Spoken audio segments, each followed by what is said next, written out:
Good day, and thank you for standing by. Welcome to the Emera First Quarter 2021 Earnings Call.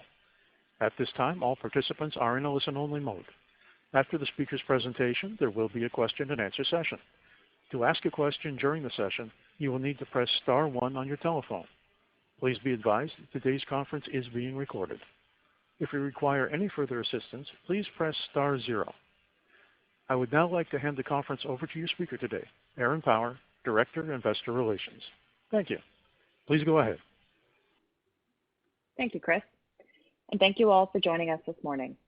Emera's first quarter earnings release was distributed this morning via Newswire, and the financial statements, management's discussion and analysis, and the presentation being referenced on this call are available at our website at emera.com. Joining me this morning for the call are Scott Balfour, Emera's President and Chief Executive Officer, Greg Blunden, Emera's Chief Financial Officer, and other members of Emera's management team. Before we begin, I will take a moment to advise you that this morning's discussion will include forward-looking information, which is subject to the cautionary statement contained in the supporting slide. Today's discussion and presentation will also include references to non-GAAP financial measures. You should refer to the appendix for definitional information and reconciliations of historical non-GAAP measures to the closest GAAP financial measure. And now, I will turn things over to Scott. Thank you, Erin, and good morning, everyone. This morning we released our first quarter financial results, and I'm pleased to say we're off to a solid start this year. Our business continued to perform well and delivered quarterly adjusted earnings per share of 96 cents, an increase of 17 cents. We continued to execute on our capital program, and we're on track to invest over $2 billion this year.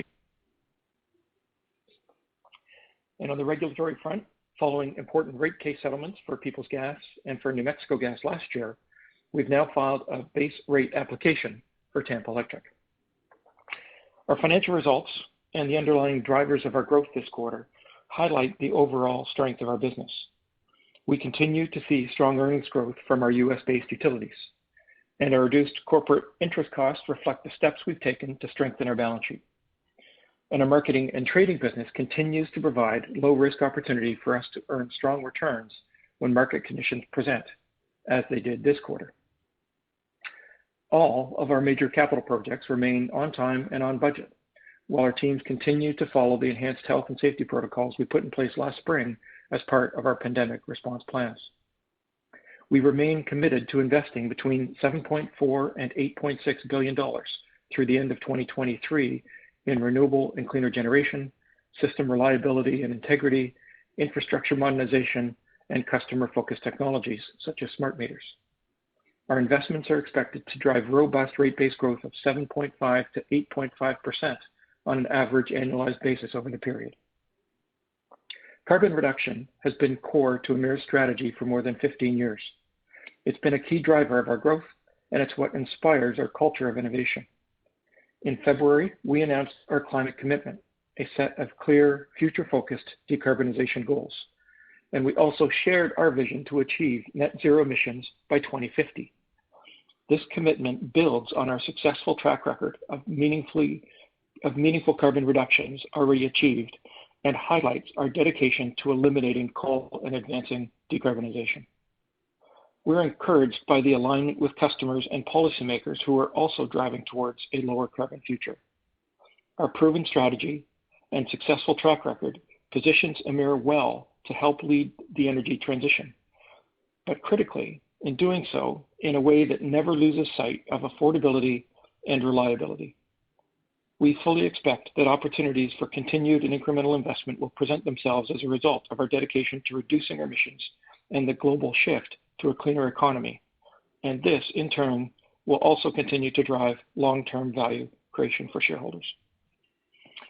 The Atlantic Loop is an incremental opportunity we are pursuing, and while this remains a common idea with many partners and stakeholders, we continue to be encouraged by the momentum and the engagement from the federal government, provincial governments, and our utility partners. We hope to have more to say about this project initiative later this year. Our ESG commitments are core to our strategy, and while our environmental commitments are driving our capital investment program, our social and governance commitments shape our culture of doing the right thing for our customers, communities, investors, and each other. Whether it's our commitments to inclusion and diversity across the business, continuous and class corporate governance, or being an employer of choice everywhere we work, our ESG efforts speak to the core of who we are. At Emera, our top priority is always safety. We're committed to an Emera where no one gets hurt, ever. This means fostering a safety culture where team members are personally responsible for their own safety and the safety of others, and are empowered to speak up and act when they see potentially unsafe conditions or behaviors. Over the last number of years, we've seen our safety record improve, and in 2020, we achieved our best ever safety results with the fewest number of injuries ever recorded in our business. This is a significant accomplishment in any year, but especially so given how we adapted and added new protocols in response to the global pandemic. However, recent contractor fatalities and serious safety incidents across our business tragically highlight that the work in this important area is never done. But I'm encouraged by the team's commitment, and I can tell you that we are more resolved than ever to achieve an Emera where no one gets hurt. Before I pass the call over to Greg to take you through the financial results, I want to briefly update you on the Tampa Electric rate case. Early last month, we took the next step in the regulatory process and filed our petition with the Florida Public Service Commission. Our request includes an increase of base rates of $295 million in 2022 and an incremental $130 million over 2023 and 2024. If approved, these base rate increases support and enable the significant investments in cleaner, greener, and smarter energy solutions, all while keeping rates among the lowest in Florida and below the national average. As I've noted in the past, our rate request is relatively straightforward. About how ask is related to major capital items, smart meters, Big Bend modernization, and solar investments. Another 40% relates to depreciation expense, to increase depreciation rates in line with a depreciation study filed last December, and to recover accelerated depreciation and dismantlement costs associated with the early retirement of coal units 1, 2, and 3 at the Big Bend station. The remainder of the increase is for other smaller items. We expect a decision from the Public Service Commission later this year to allow for new base rates to be effective January 1st of 2022. Finally, before I turn it over to Greg to take you through the financial results, I'd like to take a moment to thank and congratulate Nancy Tower, who officially retired as President and CEO of Tampa Electric last week. As you know, Nancy had an impressive career at Emera. She's been a key part of our growth story too. Her accomplishments are many, and we're very grateful to have benefited from her leadership over the years. On behalf of the entire team, thank you, Nancy. You will be missed. With Nancy's retirement, Archie Collins, who's with us on this call, officially assumes the role of President and CEO of Tampa Electric. Archie also has a long history with Emera and most recently has been part of the Tampa Electric leadership team. He's a natural successor to continue the positive momentum of the Tampa Electric team as they continue to deliver value for customers, cultivate a strong safety culture, reducing carbon emissions, and driving growth at the utility. Overall, I'm pleased with our solid start to 2021, and I'm incredibly proud of the team and how they continue to respond to the challenges of the global COVID-19 pandemic. Despite being asked to change the way they work to keep themselves and each other safe, the team hasn't missed a beat. Our businesses continue to perform well, and our teams continue to deliver the energy our customers need. Looking forward to the rest of 2021 and beyond, I remain confident that Emera is well positioned to continue to advance our strategy and deliver on our financial commitments. And now I'll turn it over to Greg to take you through the financial results. Greg? Thank you, Scott, and thank you all for joining us today. This morning, we reported first quarter adjusted earnings of $243 million and adjusted earnings per share of 96 cents, compared to $193 million and 79 cents in the same period last year. As I'll take you through in a moment, growth in adjusted earnings per share was primarily driven by our U.S.-based utilities, lower corporate costs, and improved earnings in our marketing and trading business, partially offset by a stronger Canadian dollar and a higher share count. Our utility operations and the corporate services that support them are the driver of Emera's growth. Since 2017, the first full year with TECO in our portfolio, these operations have been generating predictable and consistently increasing adjusted earnings per share, driven by investments in rate base, disciplined O&M management, and working constructively with our regulators and customer groups. Between 2017 and 2020, regulated and corporate EPS grew by 5%. Over the same period, we saw our corporate interest cost trend lower, largely due to our strengthened balance sheet, and in 2020, we're seeing these trends continue. With over 95% of our earnings coming from regulated operations on an annual basis, the overall quality and predictability of our earnings and cash flow is high. And the continued execution of our strategy, making investments to safely provide cleaner and more reliable energy to our customers while ensuring that energy remains affordable, will continue to drive growth in earnings, cash flow, and dividends. Most of our unregulated earnings are attributed to Emera Energy. Emera Energy's earnings have historically been positive on an annual basis, but they will vary both quarter to quarter and year to year, depending on market conditions, causing volatility in our consolidated results. While their financial results are not as predictable as those from a regulated business, Emera Energy's low-risk operations provide us with the opportunity to generate earnings and cash flow upside when there is market opportunity. And in this quarter, our unregulated earnings per share grew by 7 cents, primarily due to improved earnings from our marketing and trading business. It hasn't been an easy time for this business over the past few years, but the February winter storm event in the Midwest drove pricing volatility across the U.S. Emera Energy was well positioned to benefit from this volatility while maintaining supply to their customers. And now I'd like to turn our attention to the details of the regulated and corporate earnings. Growth in the first quarter was largely driven by lower corporate interest and long-term compensation costs, new base rates and customer growth at Peoples Gas, and higher AFUDC earnings and customer growth at Tampa Electric, partially offset by a stronger Canadian dollar and a higher share count. Pre-tax corporate interest costs were lower in the quarter by $13 million, primarily due to the retirement of debt from the proceeds of the sale of Emera Maine last year. Lower short-term interest rates and a stronger Canadian dollar also contributed to the decrease. This is a continuation of a trend that we have seen since the second quarter of 2020 and reflects the steps we've taken to strengthen our balance sheet. Pre-tax corporate OM&G was $16 million lower in the quarter. Of this variance, $12 million relates to lower long-term compensation costs.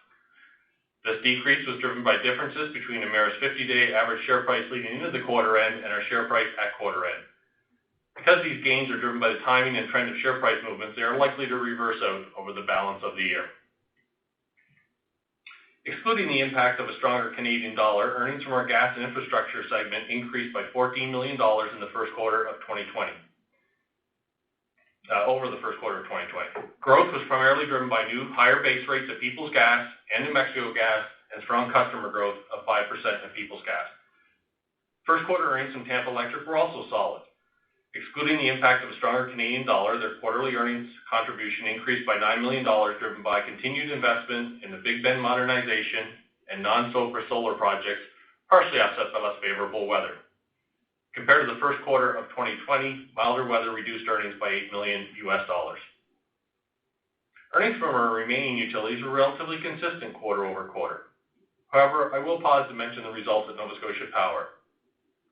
Here in Nova Scotia, we experienced an incredibly mild winter. Between November and March, weather conditions were some of the mildest we've seen in the past 50 years. Unfortunately for Nova Scotia Power, this created an earnings headwind. Because Nova Scotia Power is a winter peaking utility, it will be very challenging for them to make up the earnings lost in this quarter over the balance of the year. As a result, we have updated earnings guidance to reflect the expectation that they will earn in the low end of their ROE band this year. And finally, both foreign exchange and a higher share count provided headwinds. Fortunately, we are partially hedged against FX movements this year, and at the end of the first quarter, we have $75 million of U.S. hedges remaining at a rate of $1.42. As these hedges roll off, the realized gains or losses will mute the impact of FX movements, such that a penny change in the FX rate will move annual adjusted EPS by about a penny through 2021. On a non-hedged basis, that same penny change in FX rates would move EPS by approximately 2 cents. Before we open the line for questions, I would like to take the opportunity to highlight the expected upcoming step changes in our operating cash flow. As you know, over the past couple of years, we've been focused on strengthening our balance sheet. Since 2018, we have retired over $1 billion of holding company debt, reduced our holdco debt-to-debt ratio to below 40%, and returned to our target capital structure, all while maintaining sufficient liquidity. We've also become more regulated, which has improved the quality of our cash flows.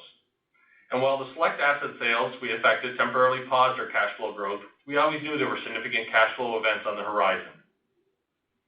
Over the past 12 months, our business has generated $1.4 billion of normalized operating cash flow.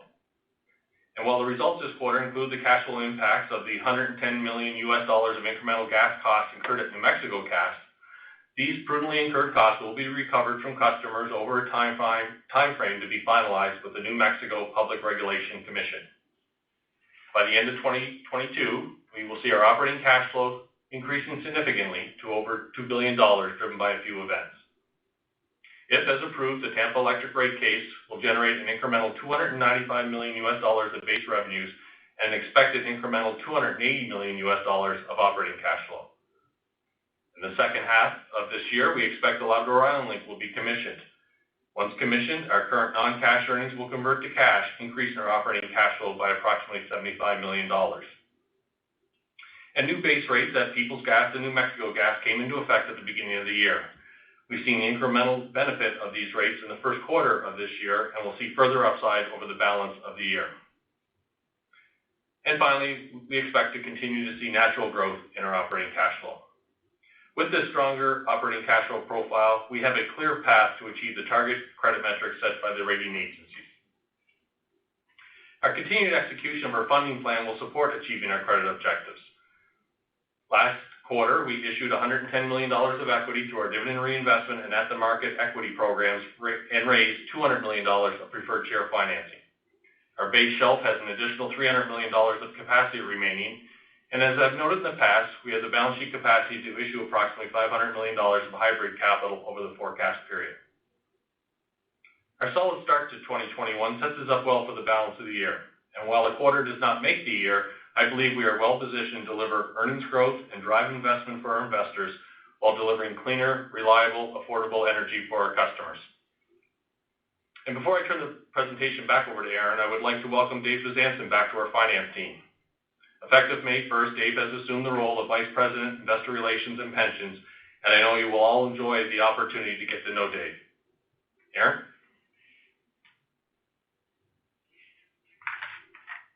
Thank you, Greg. This concludes the presentation. We would now like to open up the call to take questions from analysts.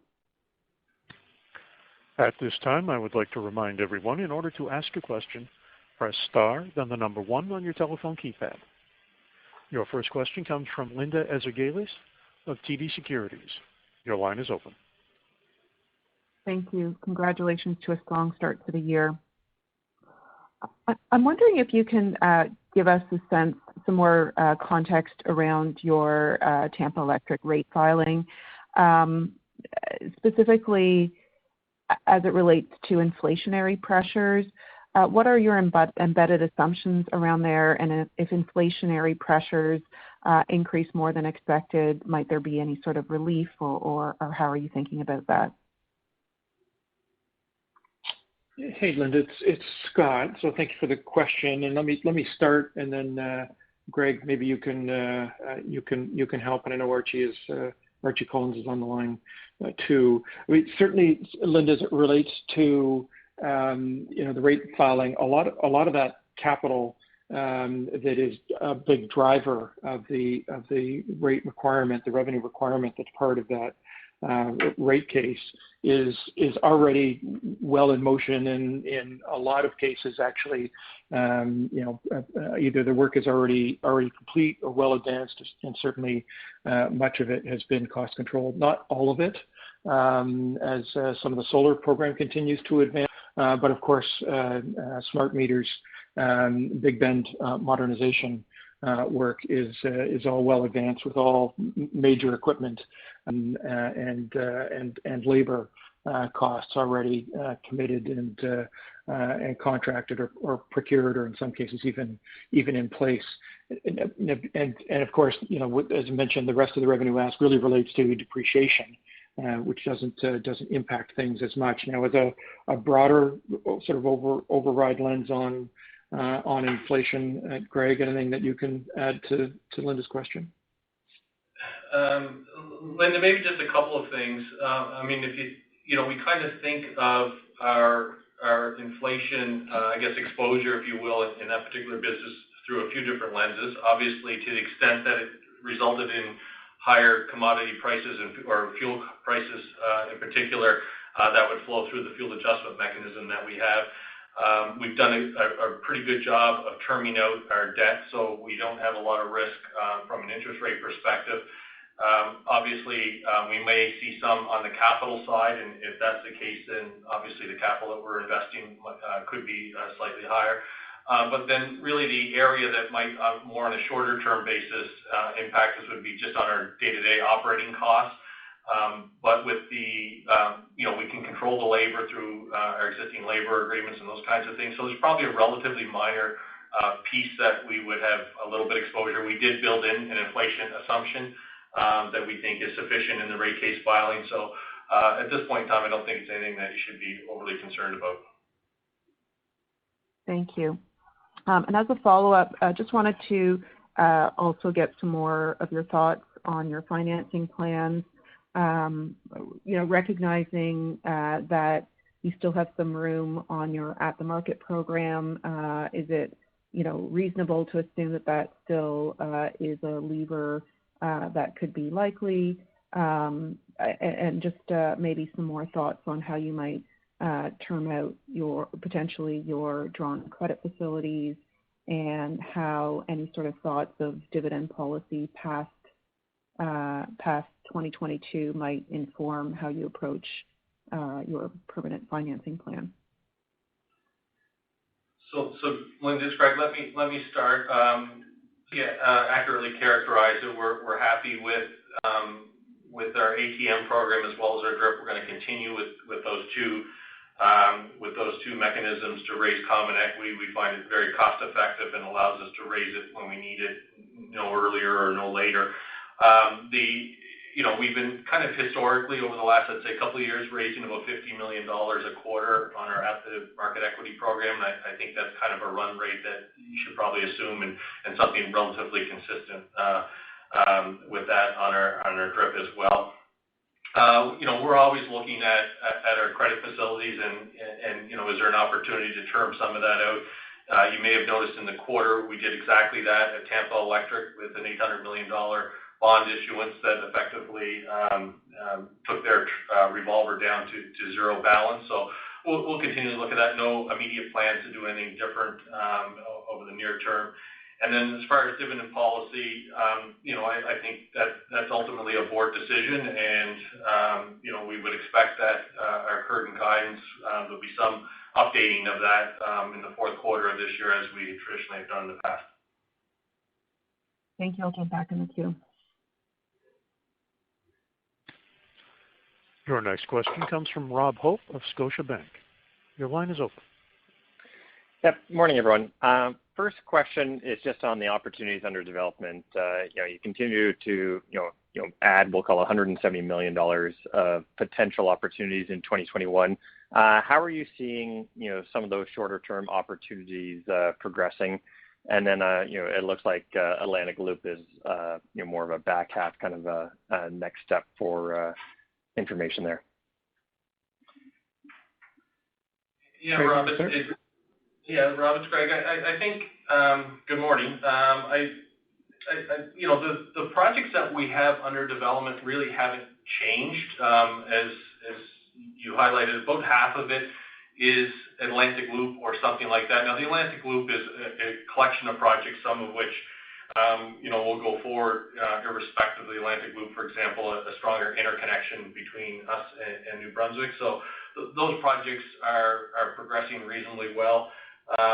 We have some modest projects, I would say, still under development for 2021, and whether they land in this year or the early part of next year, I still think it's a little premature to know that for sure. Yeah, maybe if I just sort of speak to I know the reference to Atlantic Loop is what catches some attention with media and the like. But the path to continue to decarbonize Nova Scotia, the path to retire the coal plants in Nova Scotia involves much more than the Atlantic Loop, the idea of a transmission interconnect. That's certainly an important backbone enabling component of that journey to continue to decarbonize and close those coal plants. But there's a lot of infrastructure that needs to be built and enhanced in Nova Scotia as well. And so we'll see some of those things happen probably irrespective of the sort of the technically defined Atlantic Loop transmission project as Nova Scotia Power continues its journey to decarbonize and progressively retire its coal plants. Excellent. All right, second question. Just taking a look at the TECO rate case once again, it's been out there for a little over a month now. What has the feedback been from stakeholders, and any opportunity for a settlement here? Archie, you want to take that one?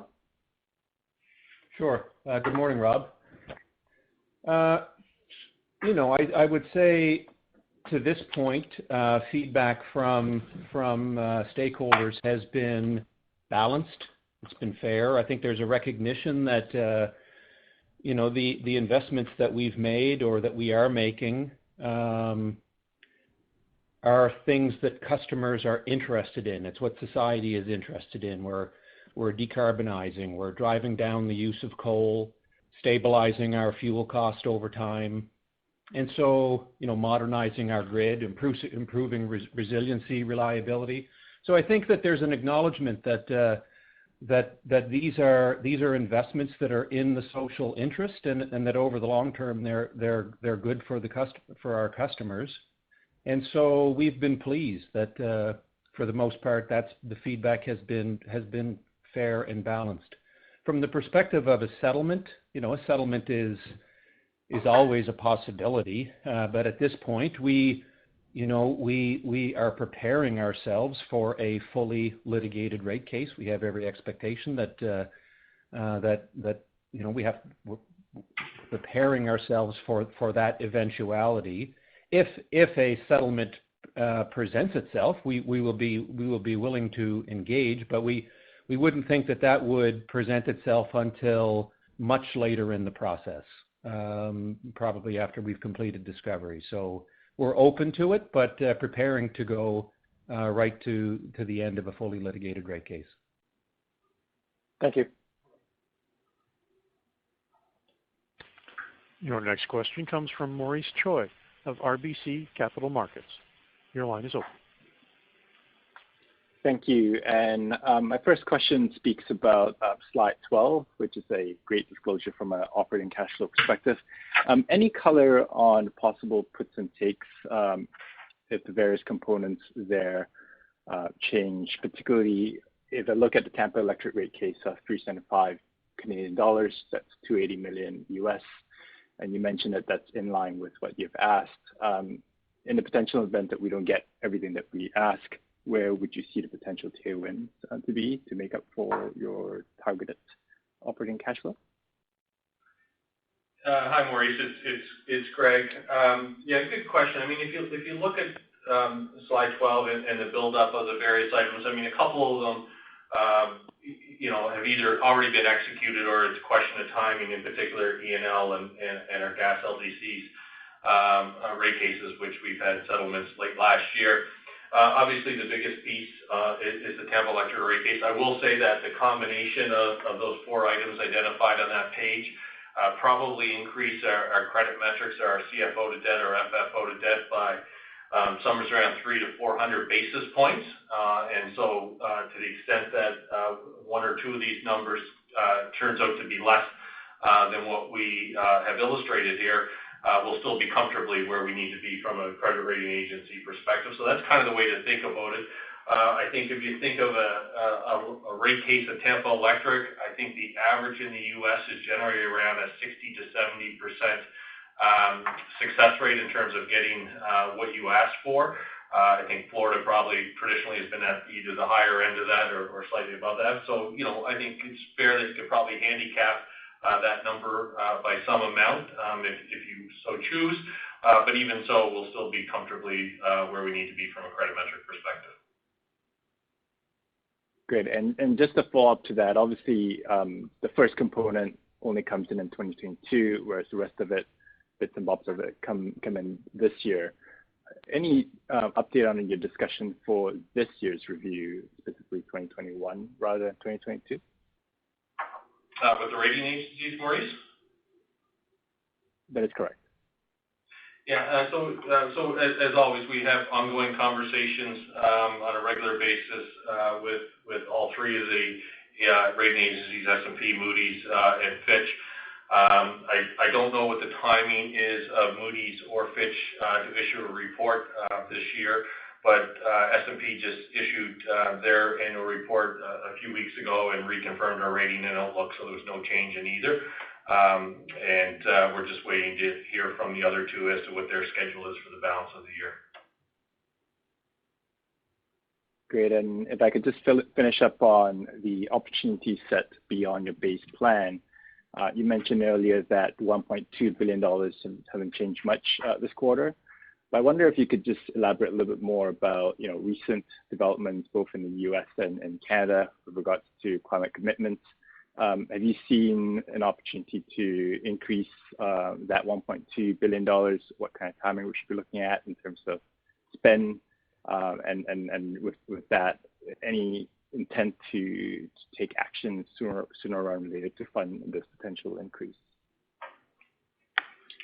Well, I think, Maurice, it's Scott. I think directionally, of course, what's happening, the intense focus that's on many stakeholders of pushing decarbonization and whether that's federally driven climate and energy policy in Canada or the U.S.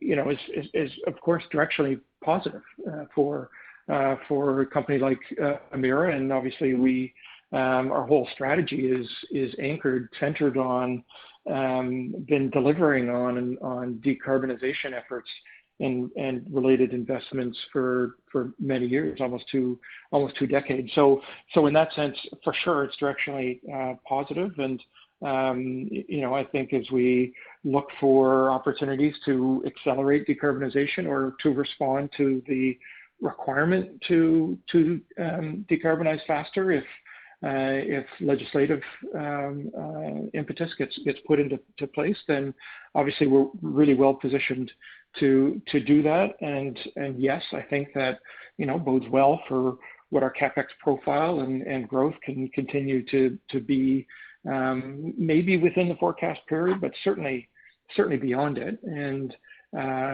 so I think that's just why we are feeling confident about the positioning of the business and the strength of the appropriateness and the durability of our strategy right now, because it provides that opportunity as we continue to execute for customers to also be aligned with the accelerated pace that's being driven by many policymakers. Of course, one of the really important things in this, of course, is that as acceleration quickens, that does drive cost, and we're going to continue to work to ensure we're representing customers' interests as well as we can to ensure that it's also affordable, and finding ways in order to accelerate the decarbonization but still keep it affordable. And obviously, the Atlantic Loop project, or more broadly, as we describe it, Eastern Clean Energy Initiative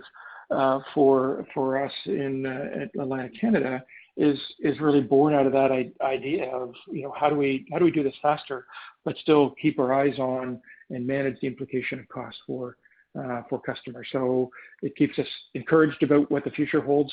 Nothing that will likely add much in the way of CapEx growth in 2021, but certainly as we get out into the later part of the forecast period and beyond, I think these will be driving forces that should continue to drive Emera's growth for years to come.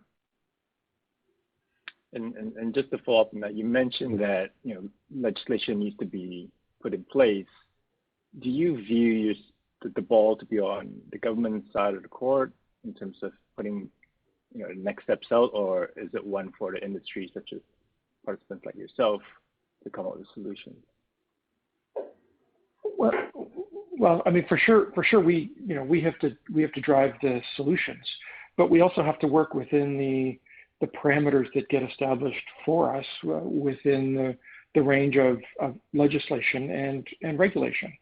And of course, our most regulatory constructs require us to produce the lowest cost but compliant electron that we can, not the cleanest, but the lowest cost and compliant electron. And so to the extent that we can, as we are the Big Bend modernization project in Florida, we're undertaking that because that cleaner energy, that transition from coal to gas at Big Bend Station is more affordable for customers. It is less expensive, and therefore, that's a great self-driven initiative.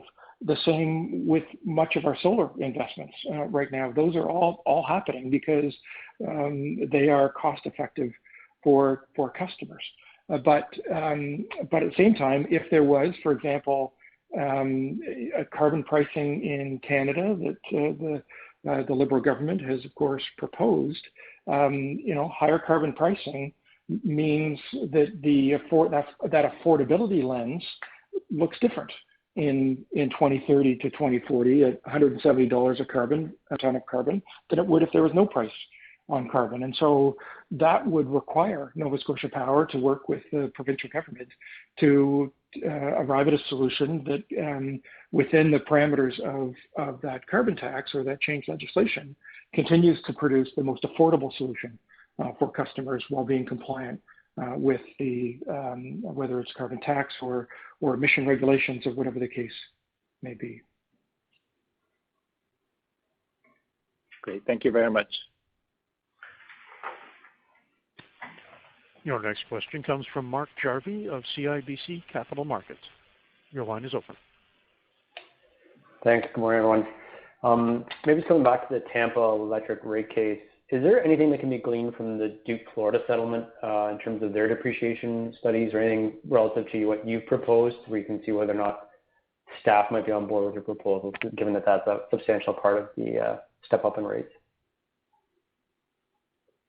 I think I'd start this way, and if Archie or Greg want to chime in, would let them. But look, I mean, every rate case submission is different. So I think everyone would need to be careful. We need to be careful about interpreting the result of one rate case into another. Of course, we pay attention to that. We pay attention to the rate case filing that the Florida Power and Electric have done. But our case needs to stand on its own and the merits of the capital that's been invested and the depreciation study, the independent depreciation study that has been done that helps to guide those discussions. And the team at Tampa Electric, I know, has put a huge amount of work in to ensure that as it's responding to the needs to invest that capital and address the appropriate requirements for depreciation and overall cost of the business, that it's doing so prudently and with a lens on impact to affordability for customers, and so confident in that sense that the work that's been done and the rate case that has been filed with the support for that all stands on its own, very very well thought through, very well considered with benefit of expert opinions, and the team will work through that process with stakeholders and the FPSC as the year progresses. Okay. And then for Greg, obviously some proposals on tax changes in the U.S., but also in Canada. Does that put you in a bit of a holding pattern in terms of positioning of corporate debt or any sort of updated thoughts in terms of how you might respond if there are some changes in taxation policies?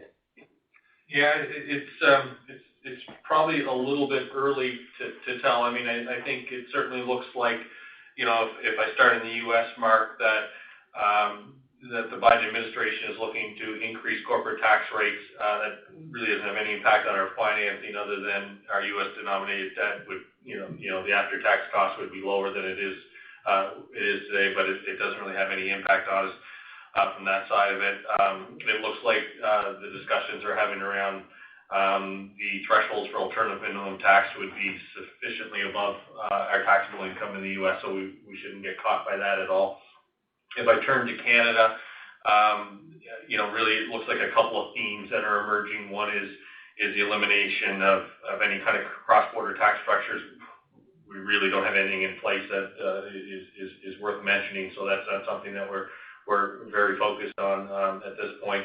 And then I guess the last thing is they're still working through the mechanics on is there going to be any kind of interest deductibility limitation, which we have to be careful about, I think, in Canada, because obviously Canadian utilities run at a much thinner capital structure, and I certainly wouldn't want to see us in a position where we couldn't raise incremental debt at the Canadian regulated utilities because of that kind of limitation. So I think there's some work to be done on that. It probably pushes us long term. That means, which we really are effectively today, what it means is holding company debt is probably going to be raised in the United States as opposed to Canada is what I'd be speculating at this point. That's great color. Thanks for that, Greg. And my last thing, just coming back to you, Scott, in terms of the balance of the legislation and regulation in terms of big initiatives like Atlantic Loop, update us in terms of at this point, are you socializing what you're thinking with the regulators in Nova Scotia? How do you get to then come back to the table with your neighboring provinces, other people to discuss Atlantic Loop with enough confidence that you're putting it within the right boundaries of regulation and prudent cost recovery? Yeah, Peter, are you comfortable to answer that? I am, Scott. I guess what I'd say to that, and good morning, everyone, is that, it is a complex project involving multiple stakeholders, multiple provinces, utilities, and so we are having, I'd say, still early day discussions with all, and there's opportunity, I think, to bring more of those stakeholders into the discussions in the coming months. As both Scott and Greg said earlier, we hoped we'd have something more to say toward the back half of this year. Scott, I don't know if there's anything you want to add to that. Yeah, no, I think that's exactly right, Peter. And Mark, I think the only other thing I'd say is, look, it is it's multiple stakeholders involved in anything like this around energy policy, and in our case in Nova Scotia, as we work to ensure that as the changing landscape of energy policy federally, to the extent it impacts the province, that the province is deeply engaged in that, and of course Nova Scotia Power continues to always works with its regulator and its stakeholders, and that process has started here now. Of course, there's not perfect clarity yet on any of these things, but keeping those stakeholders aware and involved and engaged through the piece. We're pleased that the province's awareness and support of something like the Atlantic Loop requirements, of federal engagement in helping to solve the challenge in Nova Scotia. But all of this is complex and multiple stakeholders involved, and Peter and the team at Nova Scotia Power are doing a great job in ensuring that engagement and alignment as best as possible. Okay, got it. Thanks for taking my questions. Thanks, Mark. Your next question comes from Ryan Greenwald, Bank of America. Your line is open. Good morning, everyone. Morning, in terms of further potential developmental opportunities, can you guys talk a bit about how you're thinking about any discrete opportunities coming out of the potential infra bill in the U.S.?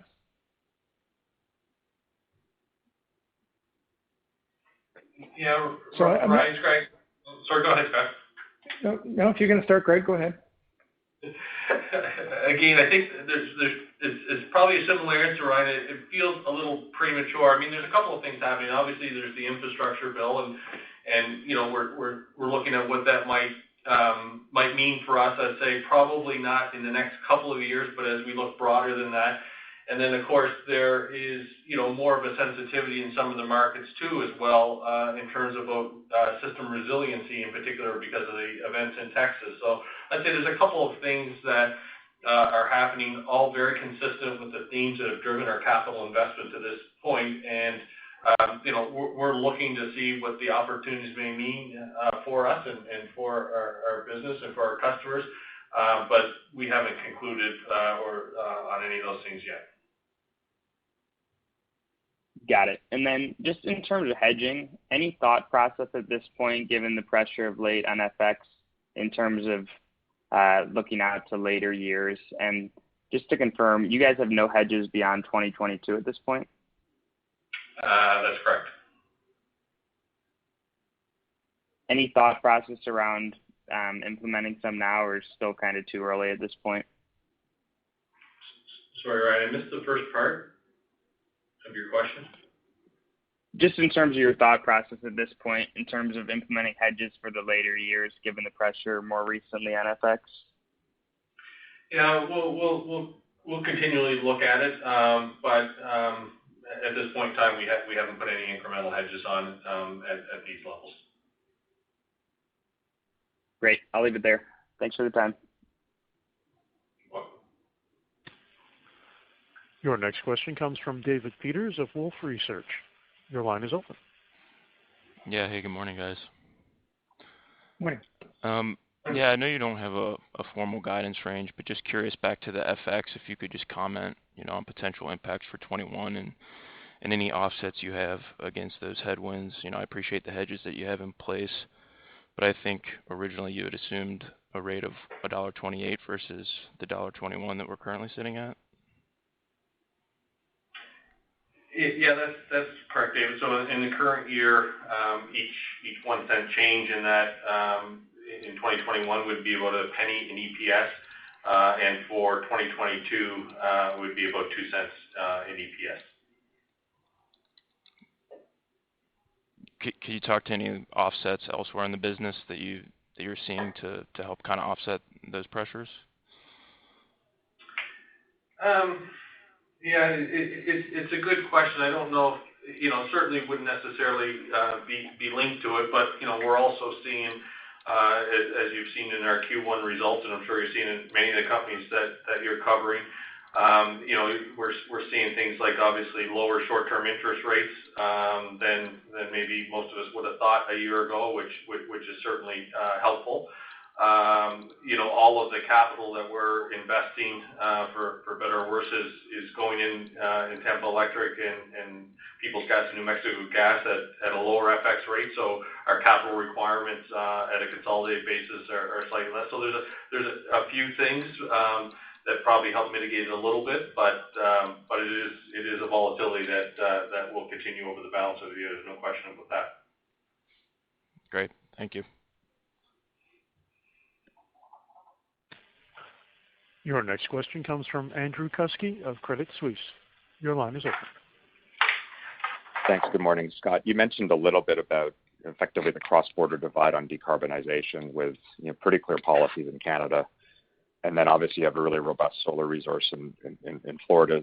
I guess just on a longer term basis, how do you think about decarbonization unfolding with that cross-border divide? And then when you start thinking about the interplay of demand side management, distributed generation, effectively customers having batteries in their houses, how does all that play out on a longer term basis for you? I know it's a big picture question, but how do you think about that now? Yeah, well, I think, Andrew, it comes down to simple things like, you know, ultimately we've always got to be focused on making sure that we're providing cost-effective solutions to customers. And so, you know, the team at Tampa Electric has done a fantastic job of, think about the shift in the generation profile of Tampa Electric from just even when we acquired TECO back in 2016. Now with 655 megawatts of solar that's in service, and another 600 megawatts planned that'll take it to order of magnitude 15% of their generation profile, and then the coal to gas conversion, effectively the retirement of two coal units and the conversion of another coal unit to high efficiency natural gas. Again, just a massive change in not only the generation profile but the carbon profile for Tampa Electric, and in that case, all doing it on a basis that is more affordable to customers than if they hadn't made those changes. And so, really continuing to think about the business that way, to, as I say, this culture of innovation, which is a big word and maybe doesn't sound like it really should apply to any utility perhaps, but there's an element of that in driving, the transition that has happened in Florida, that has already happened and still needs to happen in Nova Scotia, and frankly in the Caribbean and our gas utilities too. And certainly as we think about distributed generation and that trend, Tampa Electric there too is playing its part with looking at community solar, where with the work that Rob Bennett is doing with Emera Technologies, thinking about the role that we as a utility can play to enable and accelerate the use of distributed energy, the use of batteries being used now in our Caribbean businesses, in plans in Florida, in service now in Nova Scotia, and the opportunity for more, which will be an important component of ensuring resiliency as part of the transition to more intermittent renewables. And whether those batteries are at customers' homes or parked in solar or wind generating facilities or at substations, it's going to be all of the above. And so the utilities have, I think, an important role to play in all of that. And I think that broader trend of policy, whether it's driven at the provincial level or the state level or the federal level or just by economics, is going to be a continuing driver of our capital programs and growth at Emera for many years to come still. Appreciate those thoughts. I guess my second question is still relates to a cross-border divide, and is probably more for Greg, and it's just in your CapEx slides in the deck. Do you see it being useful in the future to maybe just have the US dollar CapEx for the US business and then the Canadian CapEx? Like obviously you're a Canadian dollar reporting issuer and you have a translation rate in the deck. But do you feel that will mask the growth of the underlying growth in the US business that's happening on a US dollar basis? Yeah, it's a good suggestion, Andrew. We try not to overreact a year ago when the dollar was at $1.42. And rework a lot of that and trying to do the same consistency today, but it is a good suggestion. We'll take that away and think about it. Thank you. Okay, thank you. Again, if you would like to ask a question, press star, then the number 1 on your telephone keypad. The next question comes from Patrick Kenny of National Bank Financial. Your line is open. Yeah, good morning. Just wanted to clarify, guys, on the Tampa filing, what the process looks like if the U.S. corporate tax rate does go up to 28%. Is there an automatic adjustment to the revenue requirement, or do you have to go back in for approval? And could there be a potential lag in realizing that cash flow uplift relative to the Jan 1 effective date? Greg? Yeah, Patrick, we've asked for a mechanism to recover that, but I think it's fair to say that you should expect some kind of regulatory lag on that. So even when tax rates went down, I think it's still a full year before that savings flowed back through to customers. So even with a mechanism approved, I don't think we'd see any impact of that until probably 2023. Got it. And then just on the trading and marketing front here, you may have touched on it already, but can you quantify just how much of the performance in the quarter was simply extreme weather driven versus perhaps structural in nature going forward? Judy, over to you. Okay. Well, I guess that's an interesting question. I mean, the business generally makes hay in big weather events. So, I don't. I mean, I can say. Let me put it this way. I would say we made somewhere between 10 to 15 million US of margin in what I'll call markets adjacent to where the most turmoil was. So I think of that as kind of benefiting directly from the Uri event. So after tax, that's probably 10 to 15 million bucks, I guess. The New England weather didn't really blow out at any time, but it was steadily cold through the quarter, and that's what we like to see.